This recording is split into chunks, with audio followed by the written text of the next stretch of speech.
નમસ્કાર મિત્રો, ગ્રેટ ભાવનગર ચેનલમાં આપનું સ્વાગત છે। કેદારનાથ મંદિર, કેદારનાથ ક્યાં આવેલું છે, તેનો પ્રવાસ કરવો હોય તો ક્યારે કરી શકાય, કેદારનાથનું પૌરાણિક મહત્ત્વ શું છે, ઇતિહાસ શું છે અને તેના રહસ્યો, આ બધી જ માહિતી જાણવી હોય તો અંત સુધી નિહાળજો અમારો વિડીયો। અને જો વિડીયો ગમે તો વિડીયોને લાઇક કરજો, શેર કરજો અને અમારી ચેનલ સબસ્ક્રાઈબ કરજો। શ્રદ્ધા અને પ્રકૃતિનો સંગમ કેદારનાથ। કેદારનાથનો પ્રાથમિક પરિચય। કેદારનાથ ભારત દેશના ઉત્તરાખંડ રાજ્યમાં રુદ્રપ્રયાગ જિલ્લામાં આવેલું એક પ્રસિદ્ધ યાત્રાધામ છે। તે હિમાલય ક્ષેત્રમાં આવેલું છે અને દરિયાઈ સપાટીથી 3583 મીટર એટલે કે 11,755 ફૂટ જેટલી ઊંચાઈ પર સ્થિત છે। આ સ્થળ શિવ ભક્તો માટે ખૂબ જ મહત્વ ધરાવે છે, કારણ કે અહીં ભારતના 12 જ્યોતિર્લિંગો પૈકીનું એક શ્રી કેદારનાથ મંદિર આવેલું છે। કેદારનાથ મંદિર ભગવાન શિવને સમર્પિત છે। કેદારનાથની યાત્રા ક્યારે કરવી જોઈએ અથવા તેની યાત્રા ક્યારે કરી શકાય છે? કેદારનાથ વર્ષના 6 મહિના સુધી ભારે બરફવર્ષાને કારણે બંધ રહે છે। મંદિરના દરવાજા ઉનાળામાં અખાત્રીજના દિવસે ખોલવામાં આવે છે અને શિયાળાની શરૂઆત થતાં કાર્તિક પૂર્ણિમાના દિવસે ઓક્ટોબર કે નવેમ્બર મહિનો ચાલતો હોય ત્યારે બંધ કરી દેવામાં આવે છે। શિયાળા દરમિયાન ભગવાન શિવની પ્રતિમાને પૂજા માટે ઉખીમઠ ખાતે સ્થાપિત કરવામાં આવે છે।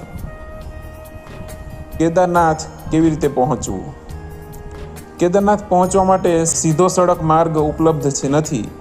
અહીં જવા માટે ગૌરીકુંડ સુધી વાહનોની સગવડ મળે છે, જે કેદારનાથથી લગભગ 14 કિલોમીટર દૂર છે। ગૌરીકુંડથી પગપાળા ઘોડાઓ પર સવાર થઈ અથવા પાલખી દ્વારા યાત્રા કરવી પડે છે। ગૌરીકુંડથી શરૂ થતો 14 કિલોમીટરનો પગપાળા માર્ગ પડકારજનક હોવા છતાં પ્રકૃતિની સુંદરતા તેને અદ્ભુત બનાવે છે। સૌથી નજીકના રેલવે સ્ટેશન હરિદ્વાર અને ઋષિકેશ છે અને સૌથી નજીકનું એરપોર્ટ દેહરાદૂન છે। કેદારનાથની પૌરાણિક કથા કે ઇતિહાસ। પૌરાણિક માન્યતા અનુસાર આ મંદિરનું નિર્માણ પાંડવોએ કર્યું હતું અને બાદમાં આદિ શંકરાચાર્યએ તેનો જીર્ણોદ્ધાર કરાવ્યો હતો। કેદારનાથ સાથે ઘણી પૌરાણિક કથાઓ જોડાયેલી છે।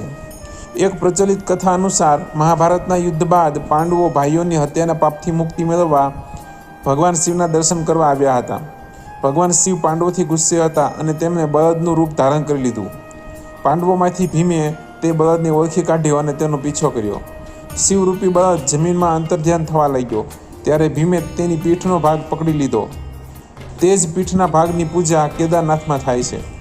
જ્યારે શિવનું મસ્તક નેપાળના પશુપતિનાથમાં પ્રગટ થયું, તેથી પશુપતિનાથ મંદિરમાં શિવના મસ્તકની પૂજા કરવામાં આવે છે અને શરીરના અન્ય ભાગો અન્ય 4 સ્થળોએ પ્રગટ થયા, જે પંચ કેદાર તરીકે ઓળખાય છે।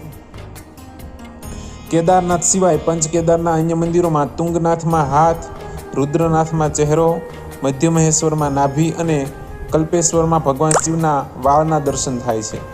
આમ આ પંચ કેદાર તીર્થની પરિક્રમાનો પણ મહિમા છે।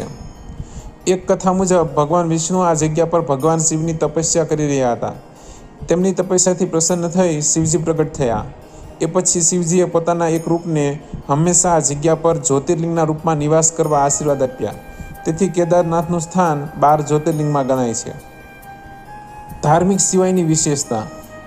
કેદારનાથ માત્ર એક ધાર્મિક સ્થળ જ નથી, પરંતુ તેની પ્રાકૃતિક સુંદરતા અને શાંત વાતાવરણને કારણે તે પ્રવાસીઓ માટે પણ એક આકર્ષણનું કેન્દ્ર છે।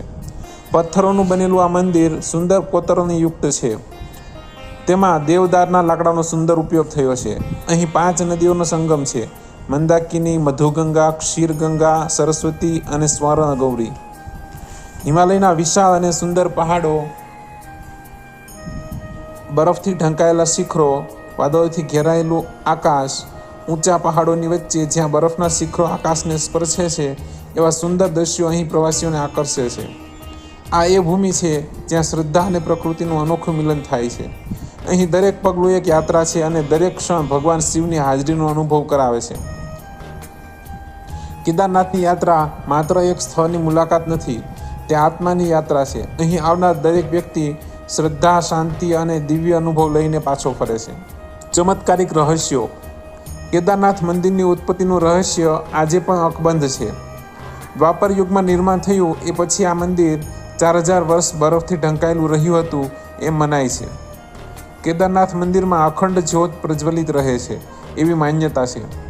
જ્યારે પૂજારીઓ દ્વારા દિવાળી પછી મંદિરના દ્વાર બંધ કરવામાં આવે છે અને 6 મહિના પછી જ્યારે ખોલવામાં આવે છે ત્યારે દીપક એ જ રીતે પ્રગટતો જોવા મળે છે. 2013માં ભયાનક પૂર આવ્યા બાદ જ્યારે મંદિરના દ્વાર ખોલવામાં આવ્યા ત્યારે પણ જ્યોત પ્રજ્વલિત થઈ રહી હતી. હિમાલયના પર્વતના પથ્થરોથી બનાવેલ કેદારનાથ મંદિરના બાંધકામમાં સિમેન્ટ કે કોઈ બાઇન્ડિંગ મટીરિયલ વપરાયું નથી.